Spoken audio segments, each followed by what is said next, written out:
नमस्कार, स्वागत है आपका द फोर्थ स्टेट यूट्यूब मंच पर। मेरा नाम है रविंद्र सिंह शोरा। सबसे पहले आपसे गुजारिश, आप अगर हमारा चैनल पसंद करते हैं तो प्लीज इसको ज्वाइन कर लीजिए। उससे हमें आर्थिक सहायता मिलेगी। आपकी छोटी सी आर्थिक मदद हमारे लिए बड़ा वित्तीय सहयोग होगा और हम लोग मजबूती के साथ अपने इस चैनल को आगे बढ़ा पाएंगे। आप वैसे भी जानते हैं कि इस दौर में इंडिपेंडेंट जर्नलिज्म करना कितना मुश्किल काम हो गया है। खैर, अब आज की खबर आप जानते हैं कि नितिन नवीन को बीजेपी ने अपना नया कार्यकारी राष्ट्रीय अध्यक्ष घोषित कर दिया है। इस घोषणा से कई चीजें सामने आई हैं। एक के बाद एक कई चीजें सामने आ गई हैं, कई चीजें स्पष्ट हो गई हैं और कई लोग जो सपने देख रहे थे राष्ट्रीय अध्यक्ष बनने का, उनके सपने भी चकनाचूर हो गए हैं। सबसे पहले बात करते हैं उन लोगों की जिनके सपनों पर लगा है ताला और जो सोच रहे थे कि अगली बार वही बन जाएंगे बीजेपी के सबसे बड़े नेता या नेताए आला। लेकिन हुआ नहीं ऐसा। हुआ क्या? हुआ ये कि बीजेपी के दो बड़े नेता जो हैं, उन्होंने ऐसे व्यक्ति का नाम आगे कर दिया जिनके बारे में किसी को शायद ही जानकारी हो। नितिन नवीन को बना दिया है। अब नितिन नवीन के बनने से सबसे ज्यादा दिक्कत किसको हुई, किसको सबसे ज्यादा घाटा हुआ और कौन बड़े सपने पाल के बैठा था कि हो सकता है उनका नंबर इस बार लग जाए और उनको मुख्यमंत्री के पद से हटा के उनको दिल्ली लेके जाया गया है। बार बार चर्चाएं चल रही थी कि वो बनेंगे बनेंगे, लेकिन हुआ नहीं। बड़े नजदीक थे, प्रधानमंत्री के बड़े करीबी हैं, एक साथ एक चटाई पर सोते थे। ये सब बातें प्रधानमंत्री ने उनके बारे में कही और हरियाणा से उनको लेके चले गए वहां पर। तो सबसे पहले बात करते हैं उन्हीं की जिनका नाम है, चलिए नाम से पहले देखिए उनकी फोटो। बिल्कुल, हरियाणा के पूर्व मुख्यमंत्री हैं और आजकल मोदी सरकार के वजीर हैं, केंद्र सरकार के वजीर हैं और नाम है मनोहर लाल खट्टर। अब इनके बारे में खबरें बहुत उड़ाई। इन्होंने भी अपनी तरफ से लोगों के बीच में ये बात फैलाने की कोशिश की, लोगों ने भी फैलाई, इनके जो समर्थक थे उन्होंने भी कहा और दिल्ली में भी इस बात का खूब जोर था कि हो सकता है मनोहर लाल खट्टर अगले मुख्यमंत्री बन जाएं। माफ कीजिएगा, अगले राष्ट्रीय अध्यक्ष बन जाएं। मुख्यमंत्री तो थे ही है, अगले राष्ट्रीय अध्यक्ष ये बन जाएं पार्टी के। और उससे इनका जो कद है वो इन चर्चाओं के चलते जाहिर है पार्टी में काफी बड़ा हुआ। इनका नाम आया। दूसरा नाम इनके अलावा जो आया था वो था भूपेंद्र यादव का, धर्मेंद्र प्रधान का, शिवराज सिंह चौहान का।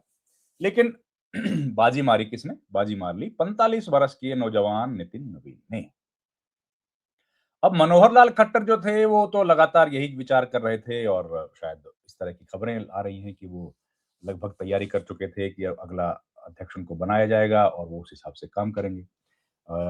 जिस वजह से उनका पार्टी में काफी कद बढ़ गया था। पार्टी के साथ साथ हरियाणा में भी उनका दखल लगातार बढ़ता जा रहा था और बढ़ ही गया।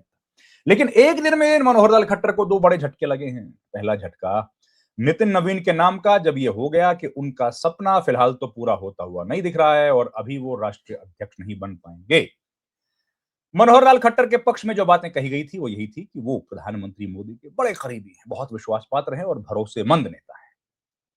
संघर्ष के दिनों में साथ काम किया है और संघर्ष का इनाम अब उनको मिलना चाहिए। इस तरह की बातें कही जा रही थी उनके पक्ष में। खैर, उनका संघर्ष था, उस संघर्ष के बदले में वो बने मुख्यमंत्री और उसके बाद बने मोदी सरकार के वजीर और अब वो वजीर ही रहेंगे। नितिन नवीन बन गए हैं अध्यक्ष। तो ये दूसरा झटका लगा इनके बहुत नजदीकी, बहुत करीबी और बहुत चहेते माने जाने वाले आईपीएस अधिकारी शत्रुजीत कपूर को भी डीजीपी के पद की जिम्मेदारियों से मुक्त कर दिया गया है। छुट्टी पे चल रहे थे, आप जानते हैं। उनका नाम आ गया था आईपीएस वाई पूर्ण कुमार के मामले में और उसके बाद से वो छुट्टी पर थे, उनको छुट्टी पर भेजा गया था और अब खबर आई है कि अब उनको पद मुक्त कर दिया गया है। डीजीपी के पद पर अब वो नहीं है, उनको पुलिस हाउसिंग कॉर्पोरेशन में जिम्मेदारी दी गई है। तो वो भी बहुत नजदीकी थे।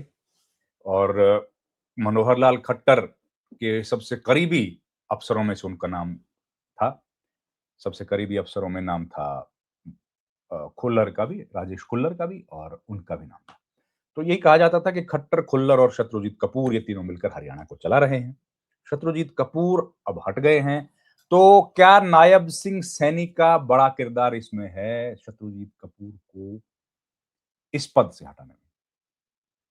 क्या वो नहीं चाहते थे कि मनोहर लाल खट्टर, जो लगातार जिनके लोग आज भी चीफ मिनिस्टर्स ऑफिस में काम कर रहे हैं और मजबूती से बड़े-बड़े पदों पर वो लोग हैं, सारे बड़े फैसले वही लोग करते हैं। तो खबरें ये मिल रही थी कि नायब सैनी चाहते हैं कि शत्रुजीत कपूर ना बने डीजीपी और उनकी पसंद का कोई व्यक्ति या कम से कम न्यूट्रल ऐसा व्यक्ति जो उनकी बात भी सुन ले, ऐसा व्यक्ति बने। इस तरह की बातें सुनने में आ रही थी। तो अब ओपी सिंह जो फिलहाल डीजीपी हैं और उन्होंने अपना अच्छा खासा नाम कमाया है पिछले कुछ दिनों में जब से डीजीपी बने हैं। कई तरह के बयान दिए हैं, बयान भी चर्चा का विषय रहे और उन्होंने जो काम किया गैंगस्टर्स को बंद करने का, कुछ ऑपरेशंस चलाए, वो भी उनका कहना है कि कामयाब ऑपरेशंस रहे हैं।